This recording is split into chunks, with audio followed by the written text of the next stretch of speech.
Hanshi Kiowa, hello, how are you all? Welcome to Homelands, originally broadcast on CFCR Community Radio, 90.5 FM in Saskatoon, Homelands of the Métis and Treaty 6 Territory, CFCR.ca.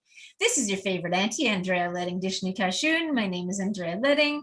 Call me Auntie Andy if you like, and I'll be your host over this next half hour. I am part settler, part relative, and 100% ally and relation to everyone. I'm just me, not a card-carrying member of any Indigenous nation, but I am loved, adopted, related to, and accepted by many, rejected by a few. Haters gonna hate, relators gonna relate. I am blessed to have Indigenous relations in my family and secretly may love them a little bit more than all the rest, but only because they're the first peoples of this land who welcome all the guests. But I'm also Irish descent with some Scandinavian, along with a little bit of mystery. And that's the way I was raised, strongly anti-colonial and justice-oriented with a big related heart for all. I most empathize with my Batoche Métis friends and family and that history and culture growing up. And as an adult, have continued to try and live that Neopamitsuin, that beautiful good life. So from the fringes of the sash, I situate myself as a relative and an ally and welcome you, my listeners, as brothers, sisters, nieces, nephews, cousins in the homelands. So let's welcome our relative tonight. And I'm so happy to greet my sister from another mister, Wanita Singing Bird. Wanita Bird is from Atakakook Cree Nation, but she's also Cree with Anishinaabe and Métis and Dakota bloodline. So she kind of covers almost all the bases. Yeah. She's a singer and a songmaker, and I kind of hope to get her to sing at some point. She's also an actor and performer. She does everything in different productions such as Popcorn Elder at GTNT and Dancing Sky Theatre and Dominion GTNT, which is where we met in Gordon Tatus's Nagano Theatre, where she played the pivotal role of Storyteller in my play and blew everyone out of the water. It was such a powerful performance. She gave me goosebumps every time. And she also was beneath the Ice Persephone Youth Tour, Christmas shows for GTNT, such as Curtis Pettitus's wonderful Cookham Stories, and many other productions. She's done a lot of theater. She was also a 3-time nominee and winner of Best Native American Church Album 2017 Indigenous Music Awards with her brother Joe Poorthunder for Water is Life album. She also won the 2018 Indigenous Achievement Award from U of S for her contributions of playwriting and acting in Wicetowin Capstone program. She's from the first graduating class of the Wicetowin 2-year Indigenous Theatre program, which is a fantastic program. And we had Denny Cho Thompson on here not too long ago with the gathering. So she's a proud mom and an artist of many other means. She does beading, she does sewing. I have a beautiful pair of one of her earrings that I won online. I was so happy. And painting, she's a jingle dress dancer. And in her other life, she's been a counselor for women and youth for over 18 years and a First Nation mental health first aid facilitator. So she's done everything, and she's been on her own healing journey of walking without drugs and alcohol for over 19 years. Wanita lives between Vancouver, BC, and Saskatoon, Saskatchewan, and so we're catching up with her in Vancouver today. So we're really excited to talk about Spirit World, which is her first debut as a playwright for the Circle of Voices youth program. And it's debuting May 20th to 21st to 23rd, is that right? I think it's 21st, 22nd, 23rd, 7 p.m. Yes, yeah. Yes, that's right. Online with GTNT, so you can catch that. Look for it. So it's going to be amazing. That's yeah, what we're looking forward to. So we're gonna turn it over to Wanita. Hey, Dante Gakiao. Wanita Bird net siga soon a gua nia oti Atakakook Cree Nation. Great to be here. Thank you for having me on your show, Andréa. I just always have such great respect for Andréa for her writing and all that she does within her community and out there in Sketchy. So thanks for having me. Thanks for being here. Thanks for joining us all the way from the coast. Mm-hmm. and the homelands that you're on out there. Yeah. Quite a bit of different niches out here. Yeah, but I'm excited to kind of connect too once COVID goes away to see what the Métis people are up to over here. I'm like, oh, I can't wait to connect with them as well. Yeah, there's a huge BC Métis contingent. So yeah, it's awesome. Tell us about your play first of all. Like, now the idea is it's based on the real life, I understand, of Anne Cook. Is that correct? Adele Cook. Yeah. Adele Cook. Sorry. Yeah. Yeah. So tell us a bit about that. Okay. Well, I was first approached from Jen from Gordon Tatusa's theater, and she said, "Hey, your name was recommended from Carol Grayas, my former professor from Wicetowin. And she put your name forward when I asked who she might recommend as a Cree woman to write this play about this Cree woman." And I was like, "Me?" I was like, "What?" And she's like, "Yeah." She said, "You had experience, writing in university. You did a couple plays and they were performed." And I was like, "Me?" I was a little intimidated, and I'm like, okay. And I accepted, and I was totally freaked out though. I was like, "Oh my God, how am I supposed to write a story about, somebody else and I don't know her?" And yeah, then they're like, "Okay, so go to LaRange, we got your room, we can get you a rental car and go and meet her." And yeah, extract information. But they didn't say it like that. And I was just like, "Oh my God." But this is where being a counselor really helped. And I said, "You know what? If I'm given time," I said, I'm actually not bad at getting to know people." I said, I'm never really invasive. I hate asking personal questions. Like, oh my God. But yeah, and she was just as apprehensive. So she actually passed me a couple times in the restaurant, and I'm like looking, and I text her, "Did you just pass down the hallway?" And she's like, "Was that you sitting at the table?" I'm like, "Yeah." And she's like, "Oh my God, I had this total other picture in my mind, and here you're friendly and you're a Cree woman." And I was like, "Yeah." And then we just hit it off. So it was like awesome. It was such an honor to meet with her. Yeah. Get So to hang out. I understand that it's kind of tagline Spirit World, a woman's journey from addiction and violence to a life of healing and empowerment. And I mean, that's just so beautiful. So tell us more about that journey without giving too much away. Yeah. Oh my gosh. Yeah. To like talk with her, and she has definitely been through so much. And I was just like, wow, even as a counselor, I was like, wow, that's quite a bit of trauma, and then she just kept, saying, "And then there's this, and then this, this happened." And just to try to thread that timeline. And then I was like, wow, I just thought to myself, wow, what a phenomenal woman to have went through all of that and to still find her way onto, yeah, her healing journey through her own way. And I think that's beautiful that it's different. Because I believe, just talking to her, that she was blessed with the connection to the land, and that's such a beautiful thing for some of our peoples that have that connection to the land. There's so much power and beauty and magic there. Yeah, like to grow up on the trap line, and and they sometimes we don't even realize. But I've often associated the land as being a definite gift to our people, and the ones that still carry that connection and they don't even know, but it sits within. Hey, yeah. Yeah, Sylvia McAdam talks about how the women particularly have that connection to the lands and waters, and Yeah.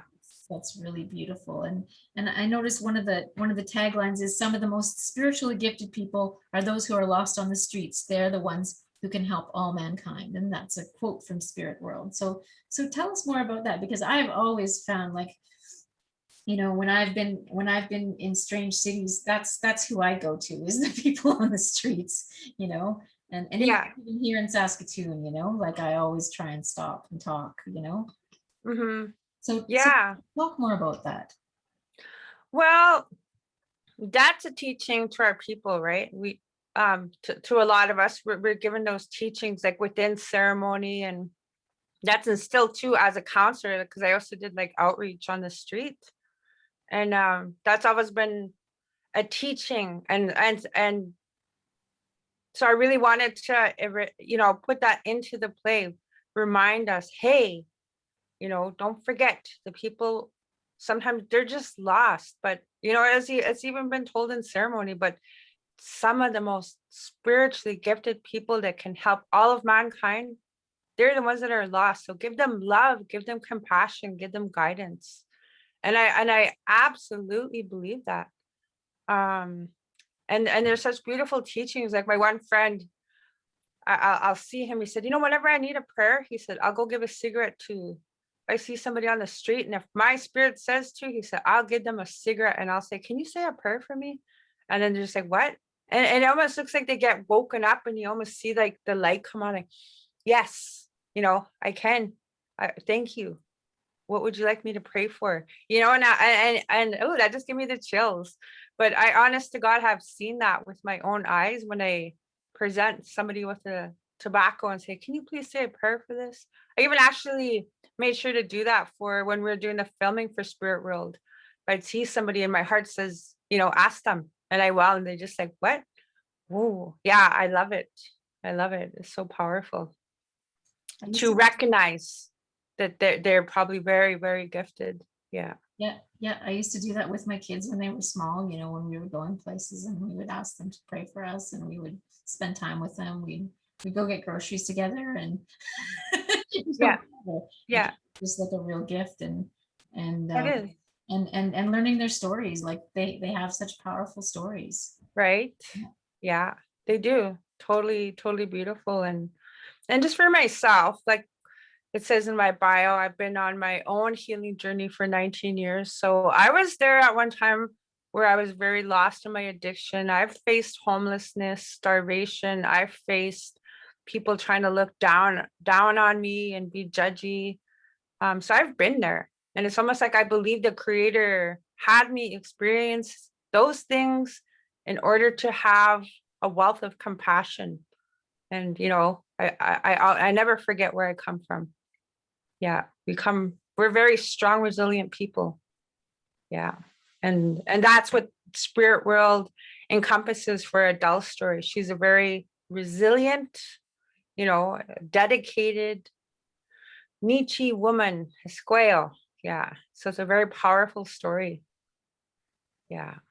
Tell us more about the play, like what Bruce said about it. Bruce, the director, Bruce Sinclair, was that the first time he read the script, he was laughing and he was crying. It was funny, but it was so profoundly moving. And I mean, that's a huge tribute coming from Bruce. I mean, his play Mary of Patronac was the first play to open GTNT, which was then SNTC theater. So he's been around for a long time in the theater world. He's acted with you. He just spoke with the highest regard for this script, and he was just so moved to work with 15 or 16 Esquewak, he said. Yeah, beautiful, beautiful, strong women. So, well, honestly, I think this play took on a life of its own. Like to hear that from people like a few of our invited audience, or people like Bruce, or some of our performers that say that they laughed and they cried within the play. It was like, wow, are you serious? Wow. Then I feel it kind of went beyond me. It went beyond the words I put down, and it just took on a life of its own. And there is messages in there that everybody needs to hear. And it came from a spiritual place. I would smudge, and I just went with it. And then I wasn't sure how it was going to turn out. And then I thought, you know what? There's a lot of trauma, and I need to balance that. They asked a Cree woman to write this. I thought, well, then I'm going to give it Cree woman anti-humor. And so, and it's not to be disrespectful to all the trauma that Adele went through. It was to lighten it, the way that our people do with our indigenized humor. That's a gift to us. I've heard that say in ceremony too. Don't give up your humor. It's our humor that got us through so much. And I thought about it. That's true. You'll even go to something real dark, like that's heavy, and all of a sudden, of course, somebody will have to, crack some kind of a joke, or you go to a ceremony and, the jokes or the stories come in it. That is such our people. We are just gifted with that lightness of laughter. It's beauty. Yeah. So I tried to incorporate that, because I'm a pretty silly person. So I totally wove that in there. And when I first started writing the play, my sister had just passed away, like we talked about. And she was such a silly, beautiful woman. Like, oh, she was so funny. She was so funny. Like, I'll give you an example. Like one time I drove all the way from Vancouver, Saskatoon to Vancouver, came to her place, and she just turns around all trippy. Hi. So she goes, what would you like, coffee or tea? And I was like, tea, please. And she's like, well, I only have coffee. And I was like, well, why'd you give me a choice? And she's like, well, because I was hoping you'd pick coffee. She's silly like that. So, I tried to incorporate little bits of her intricate, who she was into the one funny character. Adele's friend, who I kind of conjured up, but my sister and aunties and other friends that I've had throughout life, they were just so beautiful, so loving, so funny as heck. And they have all went on to the spirit world, and it's kind of weird, but somehow I managed to weave those stories into this one character. And I was like, man, we all know this auntie, this one woman, her friend. And yeah, it's pretty cool to get the feedback from Adele. Adele's like, oh, me and my daughters read the play. We laughed, we cried. She said, and I really like the friend you made me. She said, she's so funny. She said, did you know she's like all three of my best friends all wrapped up into one? I said, really? I said, awesome. Awesome. She goes, yeah, how, I don't know how you did that. And she said, and I want you to know, she said, I know you're not making fun of my story. She said, it says, right in the play, humor got our people through so much. She said, you're right. You're right. She said, so I'm really glad you brought that medicine of that humor into it. Yeah. So that was kind of awesome. The feedback that I'm getting, because I was kind of a little worried, like, ooh, I hope people don't think, I'm trying to go too far with our humor, but here it just somehow it balanced out. Yeah. So that was great.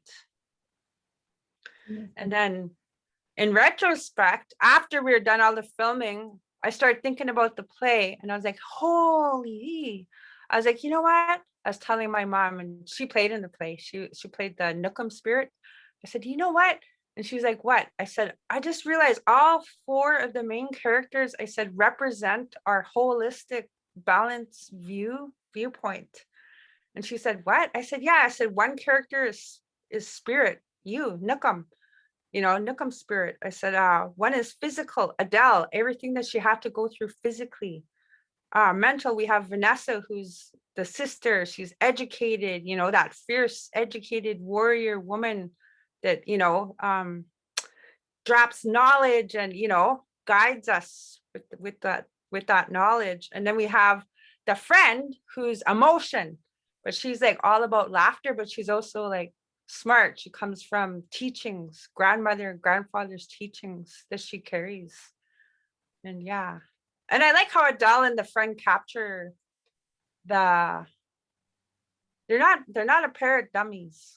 And I say that in the play where somebody's kind of challenging them, and the friend's saying, hey, I think we're a couple of pairs of dummies just because, we believe more spiritual than we do scientific, and and then it's almost like saying, and just because they have this lifestyle, do you think they are not stupid? A lot of the people that are out there on the street are smart. It's called street smarts. It's a school of hard knocks, and they teach a lot. Yeah, you want to learn a lot? Yeah, like you said, go have a conversation with them. They could tell you all kinds of, what would you call that? A workbook for life. Yeah. How to get by. Like, oh, you're struggling? Well, this, I've been through this, and this is how I got through. They're just very beautiful souls and spirits. Yeah. And so I tried to capture that too within the play. Yeah. But like I said, I just feel really like I just contributed just the teeniest, tiniest bit, just the words, just some story. And I honestly feel like it took on a life of its own, where I'm like, wow, I'm still totally amazed. Yeah. That's the process of art, right? So like we have to hold the pen, or we have to use our voice, or whatever we have to do to make it. But then it becomes something unto itself, and it's for everybody. And that's the beauty of it. Yeah, for sure. I know, and I even had they call him the pretty sure when he walked in for one of the invited audience, they called him the granddaddy of theater. Whoa, it's the granddaddy of theater. And he came and watched the show, and then I just found it was such a beautiful thing to hear from him after the show. And I was like, so what did you think of the show? And he said, that was native theater. He said, and you know what? He said, I really like some of those messages. He said, as a residential school survivor, he said, there's messages in there for residential school survivors too. And I was like, wow. To me, that was like, wow, just like, wow, wow, wow. And because like there's messages in there too for grief, the afterworld, you know, those beliefs. There's just all these little, almost like nookum spirits woven throughout the story, like grandmother and grandfather's, you know. Even my uncle said, hey, I want you to put a line into the play for me. And I was like, okay, what? And he's like, I want you to say, you know, be careful, drugs are dangerous, life is precious. And I was like, ooh. And, you know, my uncle had never asked anything of me, but he's like a Sundance chief, and he's like the spiritual leader of our family. And I was just like, okay, uncle. So that's in there somewhere too. Yeah, but it fit. Yeah. Well, it's so beautiful that it's like a community writing this play almost. I mean, even though it's through you, you know what I mean? You represent so many people. You represent Adele, you represent all the people that you pull in. You have your mother in the play as Nookum. You have, you know, you have the Sundancer giving you words of advice to pass on. Like it's so Indigenous, right? Where it's like, it's one person, but it's for everybody. Yeah, for sure. Do you have time? We still have a couple of minutes left. Do you have time to share some music with us? Some of your gift of music? I do. Yeah. Let me take a quick little sip of my coffee. Not your tea. Okay. This is a song. Some of my songs, they just kind of come to me. And then, so this song is kind of to me, it's a spiritual song. And it came to me, it's really strong when I was just trying to fall asleep. All of a sudden it started coming. So I woke up and I recorded it. Then I happened to look at my Facebook memories, and the song made me think of my late brother. And here in my Facebook memory, it was the anniversary of him making his journey. And I was like, oh, wow. So that's how some of my songs, I believe, come to me as well. I don't believe I compose them. I believe they're just gifted to me to share with other people. So I'm just going to sing the straight version now. Okay. There's no name for it either. We'll just call it a straight song.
There you go. So hopefully that shout out blessings to everybody from the 4 directions. I pray, it's called a prayer song. I prayed, may blessings come out, and may that somehow help you out in some way. My most humble effort. Thank you for asking me to share that, sister. That was beautiful, sister. Oh my gosh. It just brought tears to my eyes. Yeah. Aww, and nice. This is the first time I've heard you sing like loud. Oh, okay, nice. I'll have to send you an album, or bring an album when I come home. Yes, yes.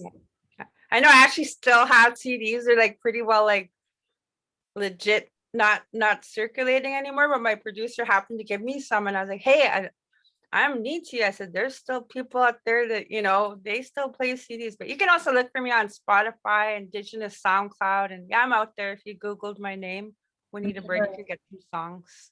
Under Wanita Bird, you can find more music online. So look that Yeah. up.